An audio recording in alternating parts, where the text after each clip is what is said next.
Today, I'm pulling back the curtains and telling you what nobody is going to tell you about migraines. What if I told you migraine wasn't just in your head, but that it was actually in your heart? Most people think migraines are triggered by food, weather, strong smells, hormones, etc. But what if it actually goes so deep that it connects to feelings that recognize certain emotions as dangerous, maybe even threatening? Hi, I'm Kai. I'm a neuro-integrative physical therapist. I'm a trauma-sensitive coach, and I'm a former migraine sufferer for 22 years.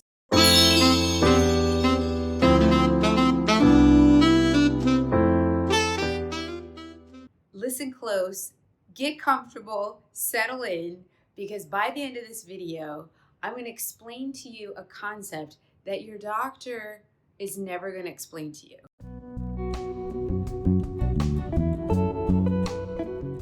See, migraine is tightly bound to suppressed emotions, emotions that we avoid, deny, dismiss, or ignore. It's tightly connected to feelings that we feel are dangerous or threatening subconsciously, and the path that, or the road that we travel in which to get there successfully subconsciously, is self-abandonment. And I promise you, the body keeps the score, and the body is highly intelligent as to why it does this. So there's a chain reaction that happens. And the first link that takes place starts with a feeling.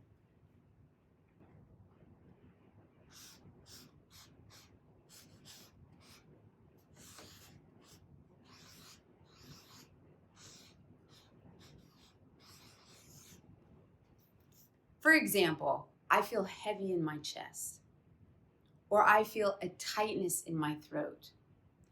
I feel a knot in my stomach. I feel a stitch in my rib cage, or I might feel a nag right here in between my shoulder blades, which can be referred to as what anxiety might feel like in your body. But really what's telling you is that there's a certain emotion that your body has wired to be either a danger or a threat because you had to survive your environment. So for example, the emotion that's connected to that feeling that's bringing you anxiety might be shame, guilt, anger, or sadness. Now, by themselves, those emotions aren't necessarily a bad thing. We feel these things in our body. And those with migraines tend to be sensitive to the environment around us. It's not just bright lights and strong smells, but I'm talking about people's tone in their voice, do their body language, what you are making sense of with that.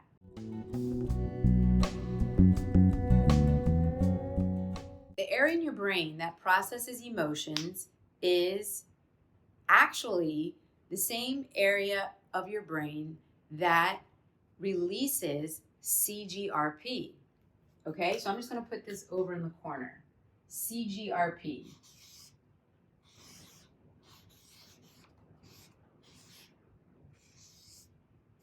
Now, for those of you who don't know, CGRP is a neuropeptide that is released at the beginning of the onset of a migraine.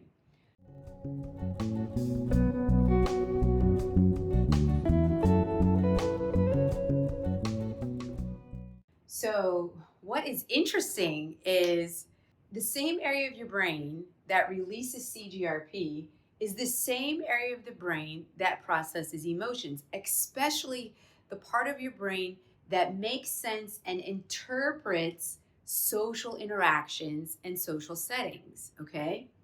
So the area of your brain is called the cerebellum here.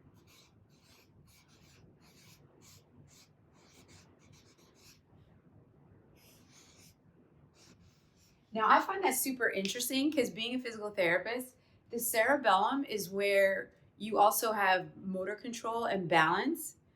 So I like to think of it this way. If you are old school like me and remember those fun houses as a kid where you go to those pop-up festivals and fairs, fun house would be you'd look at those mirrors and they'd make you look super skinny, then there'd be another mirror that made you look super fat, and then sometimes you'd walk on these floors that made you try to tip you off balance. You would start to walk on it, and automatically your body had to sense where you were in space. It had to adapt to the changing situation, and it had to realize, what do I have to do to keep myself upright so I don't have to fall over, right? So think of that in the sense of what the cerebellum does physically. But let's talk about the cerebellum and what it does emotionally. This is how sensitive the nervous system can be. So if you grew up and you had a parent that was unpredictable, that was going through a lot of emotional turmoil, full of anxiety, stress, that was just had a lot going on. A child that's sensitive to this can feel when that garage door closes and that child is inside the house and that's the parent coming home, something would take place in that child's body. Maybe it was one of those things I said, the feeling of heaviness in the chest, the tightness in the throat, the knot in the stomach, a stitch in the rib cage, or a nag in between the shoulder blades. And that's just the child really, oh, here we go.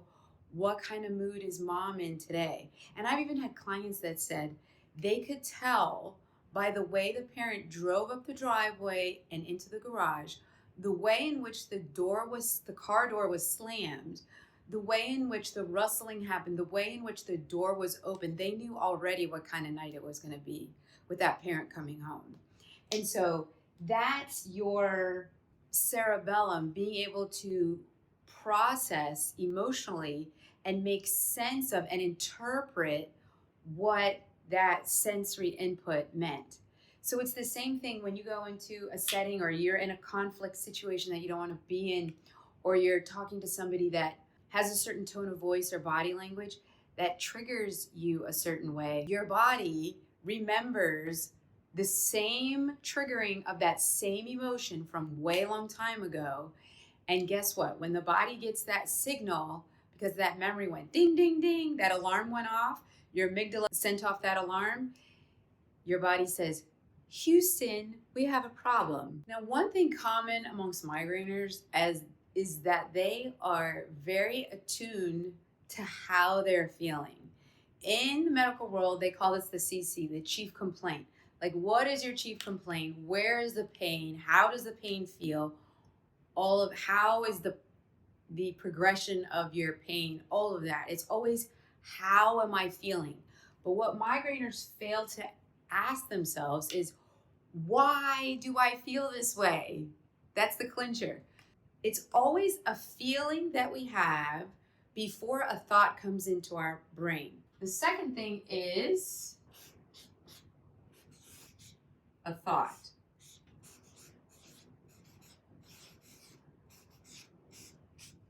So your brain and your body, your mind-body connection, once it has a feeling, that feeling then creates a thought. Why? Because your brain automatically is trying to figure out, how do I make sense of this feeling? So to make sense of the feeling, your body and your brain turns those thoughts into a story.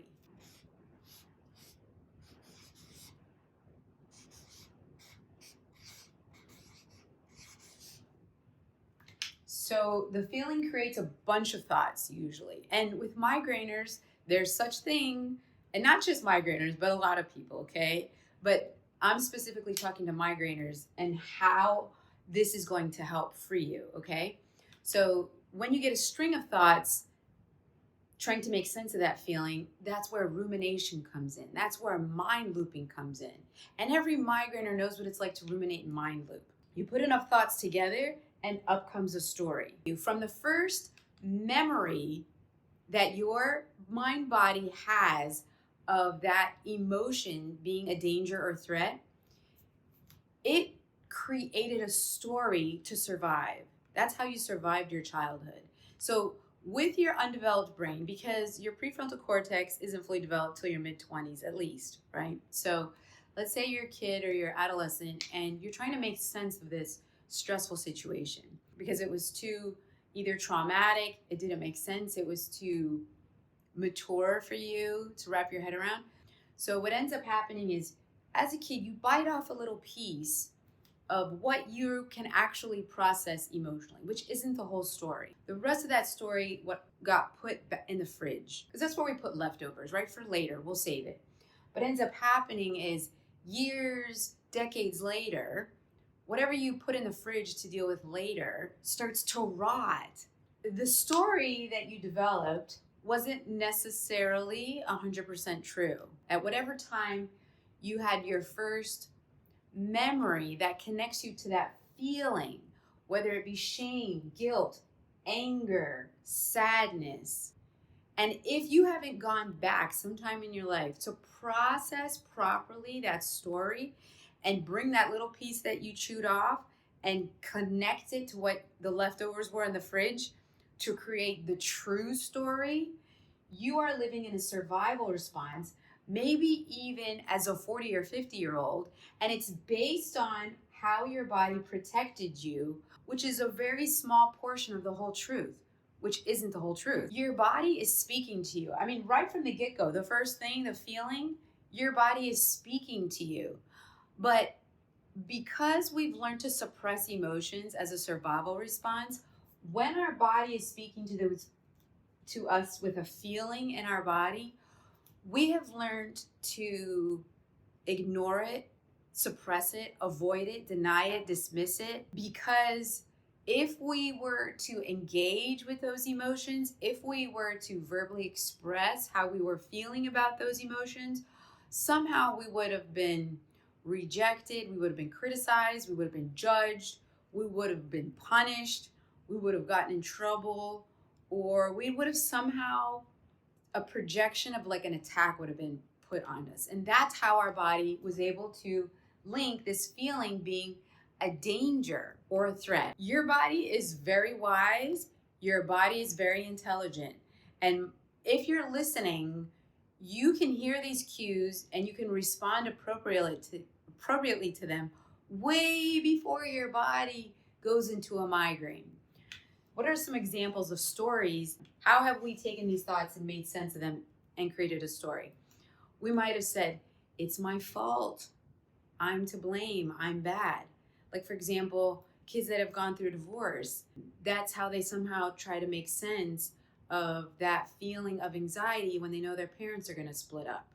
Maybe you had abusive or manipulative parents that would use shame or guilt to control or to project their own unprocessed emotions onto you. Maybe you had a story that said, I don't deserve rest, love, help, or good things in my life.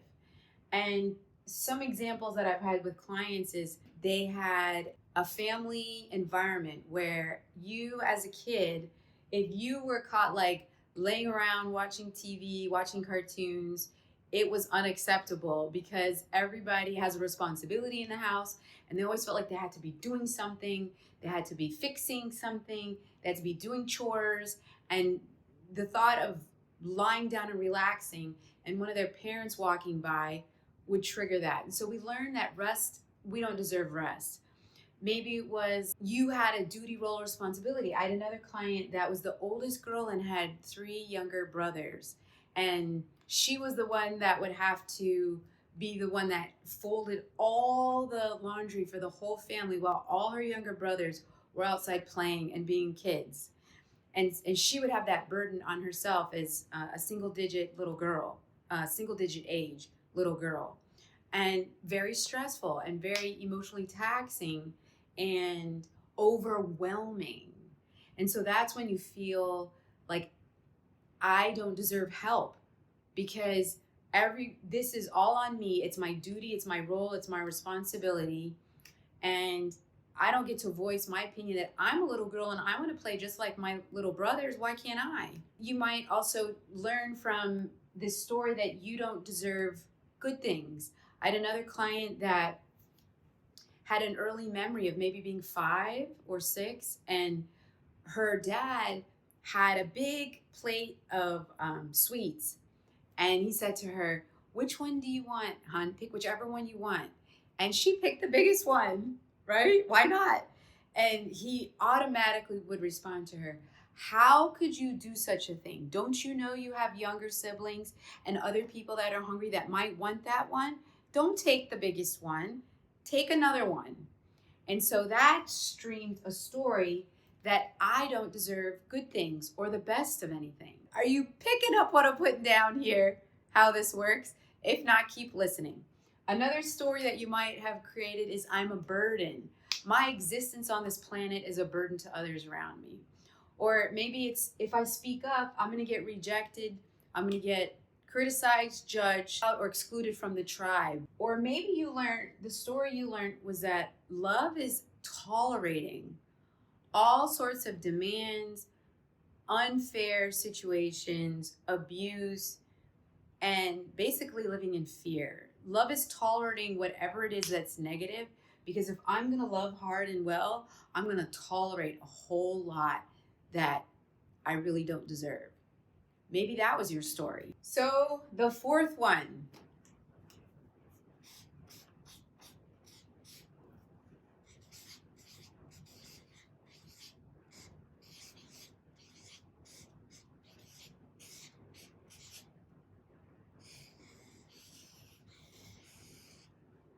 Beliefs. Stories get stored as beliefs. 9 times out of 10, these stories that we've created to make sense of these thoughts, to understand our feelings, 9 times out of 10, these beliefs are false. In my program, I have linked all of these beliefs that we have into 3 main beliefs. One is, I am helpless. Another one is, I am unworthy.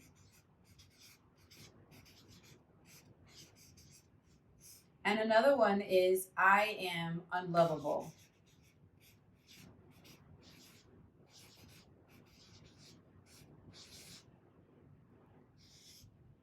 Oh, and even though consciously we might know these core beliefs are not true for us, your nervous system responds to them being true. Unless you have rewired and unless you have processed all of this fully. And this right here is the inside out job from healing with migraines. These are subconscious beliefs. So you can't just say, "Oh," like, you know how some people say, "I am unlovable," and then they cross that out with a big red line and they just say, "I am lovable," and they say all the reasons why they're lovable. That's amazing and it's awesome journaling. But your body subconsciously is not going to believe that unless it's rewired. Pain is subconscious. Migraines is a subconscious response. And the way that we rewire subconscious responses, like pain, like an exacerbation of a migraine, is going back to the feeling. If we can repeat the feeling that we want consistently and consecutively, but it has to be the emotion. This is how you rewire. So you connect to the story and rewire the feeling.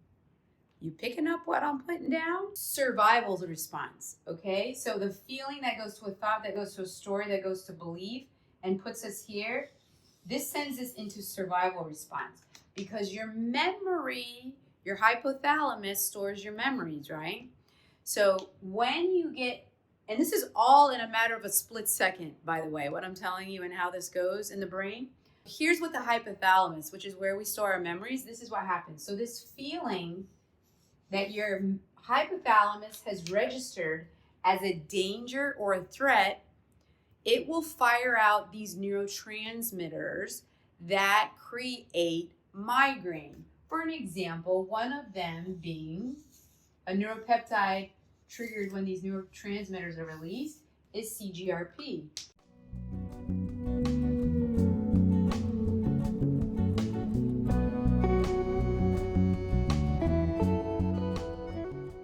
And what happens when these neurotransmitters are fired? Well, your breathing will change. Instead of a nice coordinated breathing pattern coming from your belly, you turn into a paradoxical breathing pattern, which is what? We breathe with our chest, we hike up our shoulders, and we create tension in our neck. And migraineurs think that neck pain is just a phenomenon and it comes from the migraine. It's not because of the migraine. The tension in your neck is a precursor and comes first. The neck pain is because of some of these preliminary changes that take place before the migraine. So if you can be aware and become sensitive and in tune to your body and connected to it in such a way, when you notice your breathing patterns change, that's when you notice the tightness in the throat. That's when you notice the stitch in your rib cage, the nagging in between your shoulder blades. All of those different things are signs of anxiety, and your breathing changes when anxiety comes along. Your posture will change. We get into this protective state. This is a subconscious state where our tailbone tucks under and our shoulders round and our head comes forward. This is the body's automatic, like, please don't hurt me. Please don't hurt me. And this is why we get so much tension in our upper body and neck and get so many neck problems. And you'll see all these neck problems will show up on a MRI, but it's not surgery you need to fix it. It's the way that you're relating to yourself and to the environment around you. Your circulation changes because of these neurotransmitters firing, and the way that you speak to yourself changes. I'm going to have a whole video of this coming up, but the harsh inner critic is superimposing on your nervous system before you go into a migraine. Your serotonin has to be very low in order for a migraine to develop.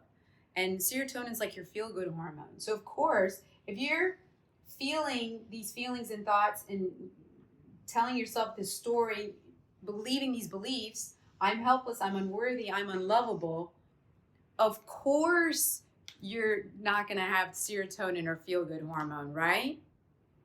And that's why anxiety and depression is always linked to migraine. If you've done a lot of research on trauma, this is an example of what happens when you experience fight, flight, freeze, or fawn response. It's the same thing. You cannot create a migraine if you are not in fight, flight, freeze, which is the sympathetic nervous system, which I'm going to get into more of that science another day, but FYI. And when you're in sympathetic dominance, when your nervous system is not in rest and digest, when it's in fight, flight, or freeze, or fawn, you are experiencing tension. You are experiencing resistance. And you are experiencing what I term as a move away energy. Like, remember I was telling you the posture? Like, please don't hurt me, please don't hurt me, please get away from me. It's the whole energy, our thoughts, the way we're looking at ourselves, the way we're looking at the world around us is move away, move away, move away. It takes a lot of negative energy to maintain move away energy. And migraineurs, we are taught, you got to stay away from the bright lights. We got to stay away from the strong smells. When the weather changes, you need to go live under a rock. And so on and so forth. And all of that is move away energy. And subconsciously, for us to rewire our brain and to be able to heal migraine, you need to embody a move toward energy. Migraineurs, if you ask them, what do I want in life? What do I want? And they're like, I can just tell you what I don't want. I don't want a freaking migraine. I don't want to be in pain. I don't want to have to cancel all my plans. But it's really hard for them to be like, what do I want? And if you can change that energy from move away, protect, to move towards what you do want. Do you see how if I come towards the screen and go move towards, do you see how I have to open up? I have to spread my shoulders back. I have to lift my head up because I want it. It's actually something positive that I want to move towards. So if you have been in an emotional looping like this and are dealing with chronic migraines, we have to get to the root of what, like prior to you becoming chronic, what sent you into that loop? What situation, circumstance, what we call a significant emotional experience sent you into this loop? If you are episodic, you have to ask yourself, okay, I just had a migraine. 0 to 72 hours before the onset of a migraine, your body went through something here that triggered this feeling that your body found as dangerous or threatening because of a memory connected to years ago. The body, once it goes through this, it has to somehow recalibrate, reset, recover, and restore. That's what that parasympathetic rest and digest balance is. And when you haven't done that, that's when you turn into chronic migraine, and it can last days or even weeks. Your body isn't broken. It's actually doing exactly what it's supposed to do to keep you alive. Yes, this is a survival response, and it might be primitive, but it's what the body knows. And unless you've processed and gone through this inside work, and unless you've rewired what this feeling can actually mean for you, it's going to continue looping and looping and looping. I want you to look at migraine as actually your body's innate wisdom, your body's intelligence, keeping you safe and protected from what it registered as threatening and dangerous. If you suffer from migraines, yes, you have a sensitive nervous system, but look at it a different way. You're a sensitive, big-hearted person, okay? You're an empath. You care about the way people feel around you almost too much, okay? And that sensitivity, if it's gone unchecked, and if you have been self-abandoning long enough, because to go through all of this and stay here in this, to be so connected to the environment around you and what everybody else is feeling, you have to be able to self-abandon. That is the tool, that is the pathway you travel in order to suppress this feeling, and especially for long periods of time. And that self-abandonment drives you straight to that sympathetic dominance and straight to a migraine. So however you want to think about it, the fight, flight, freeze response, danger, threat, if you want to think about it as self-abandonment, that I have been so disconnected from myself and the way I feel. I'm so connected to how everybody else is feeling around me and their issues and their problems. I'm so feeling responsible for making all of their problems go away. All of that self-abandonment over time will bring you to the same thing as fight, flight, freeze, and will drive you into migraine every single time. You can rewire these patterns. You can rewrite your story, and you can restore your nervous system to the way it was before it learned migraine as a protective survival response to keep you safe. You're not too sensitive. You're just full of unspoken truths, and your body is always listening. Recognize and have awareness of the intelligent, the innate wisdom of your own body. If you're interested in finding out what your neuro-resilience is so that you can get a better understanding of your own personal root of migraine, look in the links below, and I will personally be able to connect with you on a call and review the results with you. Thank you so much for joining me today. I can't wait to see you in my next video. Stay tuned. Subscribe, like, and comment on what you think and how you feel about what I chatted about today. All right, talk to you later.